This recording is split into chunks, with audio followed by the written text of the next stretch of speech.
Okay, turabashimiye mu mukomeje kudukurikira. Murabona nagarukanye na wa mujene wacu, ariko gusa ntabwo tuje kuvuga kuri bijyanye n'imikino. Ubu ngubu twaje kuvuga ndetse no kwanariza ibintu bitandukanye biri kwafekita abatuye isi. Okay, tugiye kugaruka ku kintu cya AI. Kumwe na umujama bamwita Enoch official. Okay, sawa.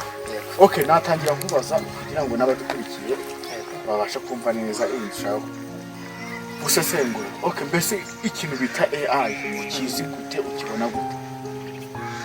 AI Yego. AI uburyo nyizimo cyangwa se uburyo nyibona nk'uko kimbajije ni ubwenge buhimbana. Yego. Mbese ni iki ushobora kugufasha wowe ubwawe?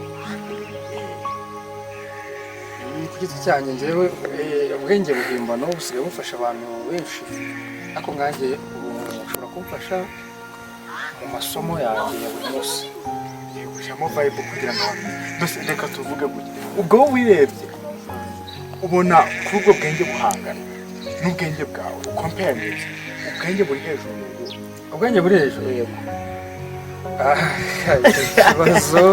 Ikibazo kiragoye, ariko njyewe uko mbyumva cyangwa se nk'uko mbibona kame mu ubwenge bwanjye njyewe buri nati. Okay, ariko nyine kubera ubu AI ari ibyuma bikoresha imashini, niyo mpamvu nyine burarenze cyane ugereranyije n'ubwo umuntu, burenze ubwo umuntu kure cyane. Yego, hakaziramo kandi kantu mbese AI siyakozwe n'umuntu. Ese kubera icyo ushobora kuvuga ngo AI ubwenge buhangana n'ubuta ubwenge bw'umuntu, hari umuntu rero wakoze ubwo bwenge?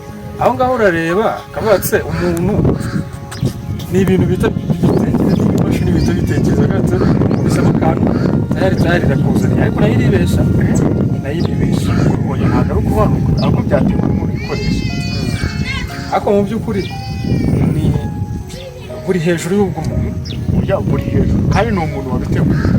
Mbese nk'icyo kintu ni izihe ngaruka zishobora kugira abantu bakunda gukoresha ubwo bwenge? Kuko urabona abantu barega ku bwenge bwabo bagakoresha ubwenge buhangana. Mbese ni izihe ngaruka umuntu ashobora kuzakora mu gihe kizaza mu gihe yakoresha ubwo bwenge buhangana kandi ubwenge yari afite?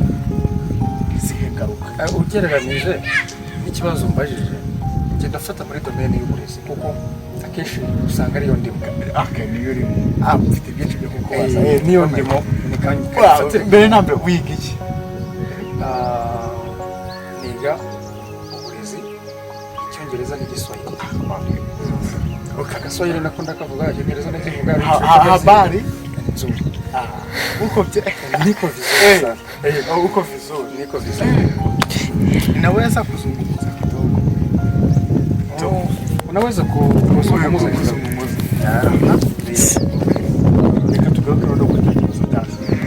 Ubwo rero nyine nkomeje ku kibazo warumbanije kivuga ngo ingaruka za AI cyangwa se ubwenge buhimbana.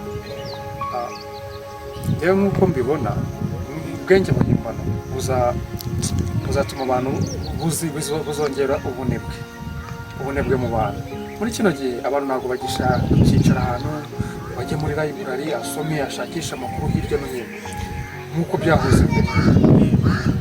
Ubwo rero ubunebwe mu bantu buziyongera.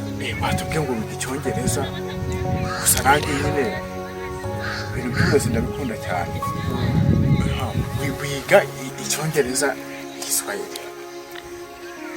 Uri ready ko nakubazaho ikibazo? Nta kibazo. Mbese ukorera nuza translation uvuga ngo ngeze mu mujyi mitangaruka. Icyongereza nawe ukora cyane. Dukomeze kujya hanze. Noneho urumva aho ngakabara ushobora kukubaza. Reka tugaruke ku bwabo.